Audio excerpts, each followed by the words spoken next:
ETF index mutual funds నేర్చుకుని stock మార్కెట్లో రాణించాలనుకుంటున్నారా? వెంటనే ఈ నెంబర్కి కాల్ చేయండి. హలో నమస్తే, వెల్కమ్ టు సుమన్ టీవీ. ప్రస్తుతం మనతో chartered wealth manager and mutual funds distributor అయిన నమ రాజేష్ గారు ఉన్నారు. వీరితో ఈరోజు కొన్ని విషయాన్ని మనం మాట్లాడదాం. హలో అండి, నమస్తే. నమస్తే. మీరు ఎప్పుడు కూడా నార్మల్గా ప్రీవియస్ వీడియోస్లో అన్ని కూడా చూసుకున్నట్లయితే కొన్నిసార్లు అంటే అడ్వైజర్స్ ఎవరైనా కానీ ఎక్కువగా ఏం చెప్తుంటారు, 20 years తర్వాత మీకు అంటే ఇప్పుడు ఇన్వెస్ట్ చేస్తే 20 years తర్వాత 25 years తర్వాత మీకు 20 CR వస్తుందనో లేదంటే 40 CR వస్తుందనో అంటుంటారు. అవును. అయితే చాలా ఈ వీడియోస్కి మేము కమెంట్స్లో చూసింది ఏంటి అంటే చాలా మంది ఏమంటున్నారంటే అప్పుడు ఏం చూసాం అంటే ఆ వాల్యూ అప్పటికి ఆ 40 CR అనేది 40 lakhs తో సమానం అయి ఉండొచ్చు. సో మేము ఇప్పటి నుంచే అవన్నీ సేవ్ చేసుకుని అంతవరకు ఉంచుకోవాల్సిన అవసరం ఏముంది? అండ్ ఇంకోటి ఏంటి అంటే మేము అంత సేవ్ చేసుకుంటూ వచ్చి ఇప్పుడు అన్ని స్టాప్ చేసుకుని అంతవరకు సేవ్ చేసుకుని వస్తూ ఉంటాం అనుకోండి, అప్పుడు మేము ఉంటామో లేదో కూడా తెలియదు. సో అలాంటప్పుడు మేము ఎందుకు ఇప్పటి నుంచే దానికోసం అలా చేయాలి అని అంటూ ఉన్నారు. సో మీరేం చెప్తారు అసలు దీని గురించి? నేను చాలా చూసాను యాక్చువల్లీ. అంటే అవేర్నెస్ లేని వాళ్ళు మాట్లాడే మాటలు ఇవి. బట్ ఇది దీంట్లో జెన్యూనిటీ ఉంది. వాళ్ళు అడగడంలో తప్పులేదు. బికాజ్ వాళ్ళ పర్పస్ తెలీదు. మేము 20 ఏళ్ళు 25 ఏళ్ళు దాచుకోండి అని చెప్తే అందరూ ఏమనుకుంటారంటే 20-25 years ఇప్పుడు అవసరాలు మానేసుకొని అప్పుడు దాచుకొని ఏం చేయాలనుకుంటారు. కానీ ఎవరైనా ఏ అడ్వైజర్స్ అయినా కూడా 20-25 years మాట్లాడుతున్నారంటే మేము మాట్లాడేది రిటైర్మెంట్ ప్లానింగ్ గురించి. ఓకే. సో మన రిటైర్మెంట్ కోసం మనం దాచుకోవడం గురించే మేము అవన్నీ చెప్తుంటాం. 20 ఏళ్ళు ఉంచండి, 25 ఏళ్ళు ఉంచండి, 30 ఏళ్ళు ఉంచండి అని చెప్పేది ఆ రిటైర్మెంట్ గురించి. సో మన రిటైర్మెంట్ ఇప్పుడు మనం అబ్జర్వ్ చేస్తే మీరు అన్నట్టు అంటే ఇండియన్ నార్మ్స్ ప్రకారంగా మాట్లాడతాను అంటే కింద కామెంట్ చేసే వాళ్ళు మేము అన్ని సంవత్సరాలు బతకాలి కదా అని అనుకుంటుంటారు, ఇవాళ రేపో పోతాం అన్నట్టు అనుకుంటుంటారు. బట్ ఫ్రాంక్లీగా మన ఇండియా స్టాటిస్టిక్స్ ప్రకారంగా చూసినా కూడా మన లైఫ్ ఎక్స్పెక్టెన్సీ మగాళ్ళకైతే 70 ఏళ్ళు ఉంది, ఆడవాళ్ళకైతే 75 ఏళ్ళు ఉంది. సో పెరిగింది, లైఫ్ ఎక్స్పెక్టెన్సీ పెరిగింది. బికాస్ మెడికల్ బెనిఫిట్స్ పెరిగాయి ఇండియాలో. అంటే మెడికల్ పరంగా కూడా ఎలాంటి ప్రాబ్లం వచ్చినా కూడా మనకి ట్రీట్మెంట్స్ ఉన్నాయి, సొల్యూషన్స్ ఉన్నాయి. సో లైఫ్ ఎక్స్పెక్టెన్సీ పెరిగింది. సో మీరు అనుకున్నట్లు అలా పోయే వాళ్ళ కోసం మనం ఏం చేయలేం. కానీ ఉన్న వాళ్ళ పరిస్థితి ఏంటి? వాళ్ళు ప్రాపర్ గా ప్లాన్ చేసుకోకపోతే వాళ్ళు ఏం చేయాలి? వాళ్ళు ఎలా ఉంటారు? ఇంకొకరి మీద వాళ్ళ డిపెండెన్సీ మీద ఇంకెవరో మీద వాళ్ళు డిపెండ్ అయ్యి బర్డెన్ గా ఉండాల్సి వస్తుంది. రైట్. కానీ ఎంతవరకు మీ పిల్లలు మిమ్మల్ని చూసుకుంటారు? ఇది వరకు జనరేషన్ వేరు, ఈ జనరేషన్ వేరు. అండ్ మోస్ట్ ఇంపార్టెంట్లీ మనకి అందరూ మర్చిపోయే ఇంపార్టెంట్ కాన్సెప్ట్ ఏంటి అంటే మన లైఫ్ మొత్తం మీద మనకున్న 70 ఏళ్ళు కానీ 75 ఏళ్ళు కానీ దాంట్లో మన వర్కింగ్ లైఫ్ అన్నది మాత్రం కేవలం 25 నుంచి 60 లోపే. 60 తర్వాత మీరు ఇంతలా వర్క్ చేద్దామన్న ఉద్యోగాలు ఉండవు, ఆప్షన్స్ ఉండవు, ఇన్కమ్ కూడా ఉండదు. సో మనం ఎంత సంపాదించినా ఆ ఏజ్ లోనే సంపాదిస్తాం. ఈ ఏజ్ లో సంపాదించినప్పుడు 60 తర్వాత తక్కువలో తక్కువ 15 ఏళ్ళున్నా 20 ఏళ్ళున్నా అప్పుడు పరిస్థితి ఏంటి? అన్ని సంవత్సరాలు గడపాలంటే ఎలా ఉంటాం? ఆ పాయింట్ లోనే అందరు అడ్వైజర్స్ కూడా మీరు ఇప్పటి నుంచి దాచుకోండి, మీరు 2000 దాచుకోండి, 3000 దాచుకోండి, అన్ని సంవత్సరాలు ఉంటే మీకు అన్ని కోట్లు అవుతాయని మేము ఎక్కువ మాట్లాడేది ఆ పాయింట్ లోనే. సో ప్రతి ఒక్కరికి వాళ్ళ వయసుతో సంబంధం లేకుండా వాళ్ళు 20 ఏళ్ళు కావచ్చు, 25 ఏళ్ళు కావచ్చు, వాళ్ళు ఎప్పుడైతే అర్నింగ్ స్టార్ట్ చేశారో అక్కడి నుంచి వాళ్ళకు ఉండాల్సింది రిటైర్మెంట్ ప్లానింగ్. మోస్ట్ ఇగ్నోర్ చేసేది రిటైర్మెంట్ ప్లానింగ్ ఇండియాలో. చాలా మంది పిల్లల కోసం ఆలోచిస్తారు, వాళ్ళ పిల్లల ఎడ్యుకేషన్ కోసం ఎంత పెట్టాలి అంత పెట్టాలని ఆలోచిస్తారు, దానికి అప్పులు చేసి కూడా తీసుకొస్తారు. కానీ మన రిటైర్మెంట్కి వచ్చేటప్పటికి మనం ఆలోచించాం. అప్పుడు ఏం జరుగుతుంది అంటే మన ఫ్యూచర్ లో మన పిల్లల మీద మనమే భారం అవుతున్నాం కదా. ఇప్పుడు నేను వాళ్ళకి మంచి ఎడ్యుకేషన్ ఇస్తున్నాను సరే, ఫ్యూచర్ లో నా పరిస్థితి ఏంటి? నేను మళ్ళీ వాళ్ళకి భారమే అవుతున్నాను కదా. ఎప్పుడైనా మన పిల్లలు అభిమానంతో చూడాలి కానీ భారంతో కాదు. సో ఆ అభిమానం మనకు ఉండాలి. అంటే ఇప్పుడు వాళ్ళకి పెట్టే ఖర్చులు అన్నెసెసరీ ఖర్చులు చాలా పెడుతున్నాం, మూవీస్ కానీ వీటికని వాటికి. దాంట్లో నెలకి ఒక 2000-3000 దాచుకుని ఇప్పటి నుంచి దాచుకుంటే మీ రిటైర్మెంట్ కి అప్పుడు ఖచ్చితంగా సరిపోతుంది. సో ఆ రిటైర్మెంట్ ప్లానింగ్ ఎలా చేసుకోవాలి, ఎలా క్యాలిక్యులేట్ చేసుకోవాలి ఇన్ డీటెయిల్ గా ఎక్స్ప్లెయిన్ చేసినప్పుడు మీరు అడిగిన రెండో క్వశ్చన్, అప్పుడు 40 లక్షలు 40 కోట్లు 40 లక్షలు అయిపోతుందా అన్న పాయింట్ కి ఆన్సర్ తెలుస్తుంది. So I think first point అయితే క్లియర్ అయింది అనుకుంటున్నాను. మనం ఖచ్చితంగా అంటే ఇండియాలోని జనాలు బతుకుతున్నారు, ఇది వరకులా కాదు.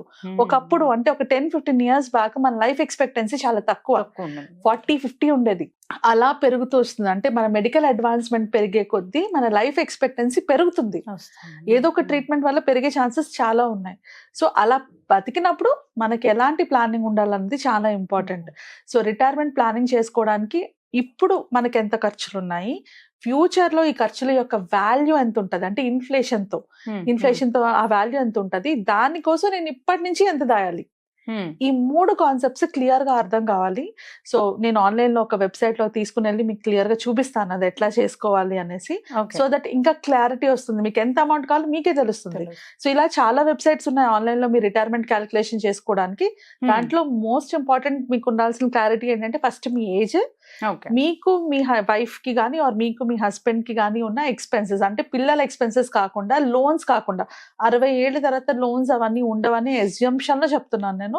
సో మోస్ట్లీ 60 years తర్వాత మనం లోన్స్ అవన్నీ కట్టుకోం. సో అప్పుడు ఉండే ఎక్స్పెన్సెస్ ఏంటి, మనం బతకడానికి మన ఇన్సూరెన్స్ ప్రీమియమ్స్, ఇంతకు మించి ఇంకేం ఉండదు. సో వీటికి ఎంత ఎక్స్పెన్స్ అవుతాయి, ఆర్ మెడికల్ బిల్స్ ఉంటే మెడికల్ బిల్స్ కి ఎంత ఎక్స్పెన్సెస్ అవుతాయి అన్న క్లారిటీ మీకు ఉంటే, జస్ట్ రఫ్ ఐడియా. ఇప్పుడు ఫర్ ఎగ్జాంపుల్ మీకు నెలకి 1 లక్ష రూపాయలు ఖర్చు అవుతుంది అనుకుందాం. దాంట్లోని మీకు మీ వైఫ్ కి అంటే మీ పేరెంట్స్ కి ఇప్పుడు మెడికల్ బిల్స్ అవి పెడుతుంటారు కాబట్టి రఫ్ గా ఎంత మెడిసిన్స్ ఉంటాయో ఐడియా ఉంటుంది కాబట్టి దాన్ని బట్టి హాఫ్ అమౌంట్ తీసుకోండి. మీకు మంత్లీ అయ్యే ఎక్స్పెన్సెస్ లో హాఫ్ అమౌంట్ తీసుకోండి. సో అది మీకు ఫ్యూచర్ లో అయ్యే అమౌంట్. ఇది బేర్ మినిమం. కొందరు ఉంటారు నేను ఇలాగే ఎందుకు ఉండాలి, ఇంకొంచెం బెటర్ గా అనుకోవాలనుకున్నప్పుడు మీరు ఎంత అమౌంట్ తో, అంటే మీకు ఎలాంటి ఇప్పుడున్న లైఫ్ స్టైల్ నే మీ రిటైర్మెంట్ లో కూడా మీరు ఎంజాయ్ చేయాలంటే ఎంత అమౌంట్ ఉంటే సరిపోతుందన్న ఎగ్జంప్షన్ లో మనం క్యాలిక్యులేషన్ చేసుకుంటాం. ఎప్పుడైనా ఈ ఫ్యూచర్ ప్లానింగ్ ఎప్పుడు ఎగ్జంప్షన్స్ ద్వారానే వెళ్తాం. సో ఆ అమౌంట్ ఎంత అని ఫిక్స్ చేసుకుని దాన్ని బట్టి మనం ఎక్కడ ఇన్వెస్ట్ చేసుకుంటే మనకి ఎంత రిటర్న్స్ వస్తాయి, ఆ వచ్చిన రిటర్న్స్ అప్పుడు ఖర్చులకి ఎంత వరకు సరిపోతాయి అన్న క్లారిటీ వస్తుంది. సో ఇన్ డీటెయిల్ గా ఈ రిటైర్మెంట్ క్యాలిక్యులేషన్ ఎలా చేసుకోవాలో మనం స్క్రీన్ మీద చూద్దాము. సో ఈ పర్టికులర్ స్క్రీన్ లో చూసుకుంటే రిటైర్మెంట్ ఈ క్యాలిక్యులేటర్ లో చూసుకుంటే మనం ప్రెజెంట్ ఏజ్ ఎంత ఇచ్చామంటే 35 ఇచ్చాం. అంటే ఒకవేళ ఎవరైనా 35 years వాళ్ళు కనుక రిటైర్మెంట్ ప్లానింగ్ చేసుకోవాల్సి వస్తే ఎట్లా చేసుకోవాలి అనేసి. అండ్ అలానే వాళ్ళ రిటైర్మెంట్ ఏజ్ 60 ఇచ్చాను నేను. సో 60 బట్టి వాళ్ళు ఆ 25 years పీరియడ్ లోని ఎంత దాచుకోవాలి, ఎక్కడ దాచుకుంటే వాళ్ళకి కావాల్సినంత అమౌంట్ వస్తుంది అన్న పాయింట్ లో మంత్లీ ఎక్స్పెన్సెస్ 50,000 తీసుకున్నాను. అది 50,000 కన్నా తక్కువ అవ్వచ్చు, ఎక్కువ అవ్వచ్చు. బట్ 50,000 ఎందుకు తీసుకున్నానంటే ఆన్ ఎన్ యావరేజ్ మంచిగా రిటైర్ అవ్వాలనుకున్న వాళ్ళకి ఆన్ ఎన్ యావరేజ్ 50,000 కింద కన్సిడర్ చేశాను. అలానే రిటర్న్స్ కూడా మ్యూచువల్ ఫండ్స్ లో మనకి 12 to 15% రిటర్న్స్ వస్తాయి. బట్ నేను మినిమం రిటర్న్ తీసుకున్నాను, అంటే 12% తీసుకున్నాను. సో మనం క్యాలిక్యులేట్ చేసేటప్పుడు వీటిని మార్చుకోవచ్చు.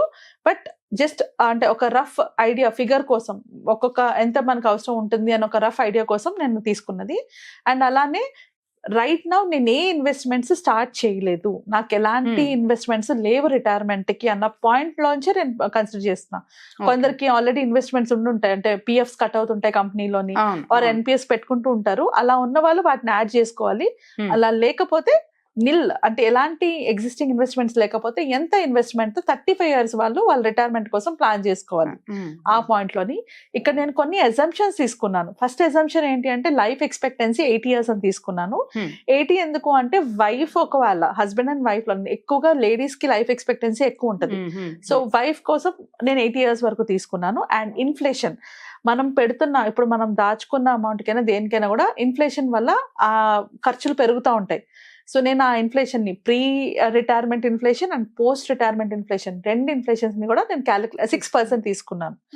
అలానే రిటైర్మెంట్ తర్వాత మనకు వచ్చిన అమౌంట్ ని మనం ఎక్కడైనా సేఫ్ గా డిపాజిట్ లో చేసుకుంటే ఒక 8% రిటర్న్ కింద తీసుకున్నాం. అప్పుడు సీనియర్ సిటిజన్ స్కీమ్స్ ఉంటాయి కదా, దాంట్లో పెట్టుకుంటే మనకి 8% రిటర్న్స్ వస్తాయి కాబట్టి 8% క్యాలిక్యులేట్ చేసుకున్నాం. సో దీని ప్రకారంగా ఫ్యూచర్ లోని మనం పెట్టే ఈ 50,000 అంటే ఇప్పుడు 50,000 అవుతుందంటే ఫ్యూచర్ లో మనకి 2,14,593 రూపీస్ అవుతుంది. అంటే ఫ్యూచర్ లోని నేను ఇదే 50,000తోని ఏమైనా కొనుక్కోవాలంటే దాని వాల్యూ ఎంత ఉంటుంది, 2,15,000 ఉంటుంది రఫ్ గా. సో నాకు 2,15,000 ప్రతి మంత్ కావాలి. దానికోసం నేను ఎంత రిటైర్మెంట్ కార్పస్ క్రియేట్ చేయాలి, ప్రతి మంత్ 20 సంవత్సరాలు కావాలి. అంటే నేను 80 తీసుకున్నాను కదా, సో దానికోసం మనం క్రియేట్ చేయాల్సిన అమౌంట్ ఎంత 4.3 crores ఉండాలి. అంటే 4.3 crores ఉంటే నేను నెలకి 50,000, ఇప్పుడు 50,000 అన్నట్టు నేను అప్పుడు సర్వైవ్ అవ్వగలను. దానికోసం నేను ఇన్వెస్ట్ చేయాలంటే 25,000 రూపీస్ ఎస్ఐపి చేసుకోవాలి. సో ఒకవేళ ఈ పర్టికులర్ మ్యాచ్ ఎవరికైనా కరెక్ట్ గా అయితే వాళ్ళు అంటే 35 years ఉండి వాళ్ళకి ఫ్యూచర్ లో 50,000 ఎక్స్పెన్సెస్ కోసం దాచుకోవాలనుకుంటే వాళ్ళు నెలకి 25,000 దాచుకుంటేనే ఆ అమౌంట్ కి రీచ్ అవ్వగలరు. సో వీళ్ళు ఎంత పెడుతున్నారు, నెలకి 25,000 ఇంటూ ఎన్ని సంవత్సరాలు పెడుతున్నారు, 25 సంవత్సరాలు పెడుతున్నారు. అది ఎంత అయింది, 4 crores అయింది. సో ఫ్యూచర్ 4 crores వాళ్ళకి ఎంత జనరేట్ చేస్తుంది నెలకి? 2,14,000 నెలకి ఇన్కమ్ జనరేట్ చేస్తుంది. సో ఎవరికైతే ఆ డౌట్స్ ఉన్నాయో, అంటే ఇప్పుడు మీరు అంటున్నారు కదా ఇప్పుడు కోట్లు అప్పుడు లక్షలు అయిపోతాయి అనేసి అని, అప్పుడు లక్షల కోసం మనం ఇప్పటి నుంచే ప్లాన్ చేసుకుంటున్నాం. సో 4 crores అప్పుడు మీకు 2,14,000 ఇస్తుంది. ఆ 2,14,000 వాల్యూ అంతా ఇప్పుడు 50,000తో సమానమే అది. సో బట్ మీకు అంత అమౌంట్ మీకు వస్తుంది కాబట్టి మీరు ఆ రిటైర్మెంట్ ని హ్యాపీగా ఉండగలరు. Correct, right? సో కొందరు ఉంటారు ఒకేసారి 25,000 దాడడం కష్టం అంటే ఓన్లీ రిటైర్మెంట్ కి 25,000 దాచుకుంటే పిల్లల ఎడ్యుకేషన్ కి, పిల్లల మ్యారేజ్లకి, మిగతా గోల్స్ ఉంటాయి కదా. సో అలాంటి వాళ్ళు ఎస్ఐపి లోని స్టెప్ అప్ ఎస్ఐపి చేసుకోవచ్చు. స్టెప్ అప్ ఎస్ఐపి లోని మనం సంవత్సరానికి 5% అయినా పెంచుకోవచ్చు, 10% అయినా పెంచుకోవచ్చు, ఎంతైనా పెంచుకోవచ్చు. ఇప్పుడు జాబ్ చేసే వాళ్ళు ఉంటారు, వాళ్ళకి ఎవ్రీ ఇయర్ శాలరీ పెరుగుతూ ఉంటుంది. సో పెరిగిన శాలరీలోని ఈ ఎస్ఐపికి ఒక 10% పెంచుకున్నా కూడా వాళ్ళు నెలకి కేవలం ఒక 10% మనం పెంచుతాం ఎవ్రీ ఇయర్. అంటే ఇయర్ మనం 10,000 పెడితే నెక్స్ట్ ఇయర్ అది 11,000 పెడతాం అనమాట. సో అలా 10% ఎస్ఐపి చేస్తే వాళ్ళు పెట్టాల్సిన అమౌంట్ సంవత్సరానికి అంటే మంత్కి ఓన్లీ 10,927. ఇందాట్లో ఎంత చెప్పాం? 25,000 పెట్టుకోవాలన్నా. సో ఒకేసారి 25,000 పెట్టుకోలేని వాళ్ళు ఇలా గ్రాడ్యువల్ గా కనుక పెంచుకొని వెళ్తే వాళ్ళు ఓన్లీ 10,927 అంటే 11,000 తో స్టార్ట్ చేయొచ్చు. సో 11,000 ఈజ్ ఈజీ కదా. రిటైర్మెంట్ కోసం 11,000 పెట్టుకోవచ్చు. ఇది కూడా ఎప్పుడు మనకి ఎలాంటి ఇన్వెస్ట్మెంట్స్ లేనప్పుడు, మనం ఆల్రెడీ పిఎఫ్ లోనో వాటిలోనో ఇన్వెస్ట్ చేసుకున్నాం అనుకోండి. లెటెస్ట్ పిఎఫ్ ఎవ్రీ మంత్ ఒక 3,000 వెళ్తుంది. ఇప్పటి వరకు పిఎఫ్ లో మనకి ఒక 3 లక్షల కార్పస్ ఉంది అనుకుందాం. అది పిఎఫ్ లో మనకి వచ్చే రిటర్న్ 7%, 7.75 వస్తుంది రిటర్న్. సో నేను 7.75 రిటర్న్ తీసుకున్నా. సో ఒక 3 lakhs నాకు ఆల్రెడీ పిఎఫ్ లో ఉంది, అది మనకి 7.75% ఫ్యూచర్ లో రిటర్న్ వస్తుందంటే మనం నెలకి పెట్టుకోవాల్సిన 10,435 రూపీస్. సో మనకు ఉన్న ఇన్వెస్ట్మెంట్స్ బట్టి ఎంత అమౌంట్ మనకు కావాలి, దానికి ఎంత ఇన్వెస్ట్ చేసుకోవాలి అని తెలుసుకోవడం కోసమే మేము మీకు క్యాలిక్యులేషన్స్ లో చెప్పేటప్పుడు ఇన్ని కోట్లు వస్తాయని చెప్తాం అనమాట. సో మనం ప్రతిదీ కూడా ఒక గోల్ కి కనుక అసోసియేట్ చేసుకొని చెప్పుకుంటే ఆ గోల్ కి ఎంత అమౌంట్ దాచుకోవాలో మనకు తెలిసినప్పుడు మన ఇన్వెస్ట్మెంట్ జర్నీ ఈజీ అవుతుంది. సో ఒక 10,000 ఎవ్రీ మంత్ దాచుకోవడం కష్టం కాదు చాలా మందికి ఈ రోజుల్లో. కానీ మనం ఏం చేస్తాం, దీన్ని కాంప్లికేట్ చేసుకుంటాం.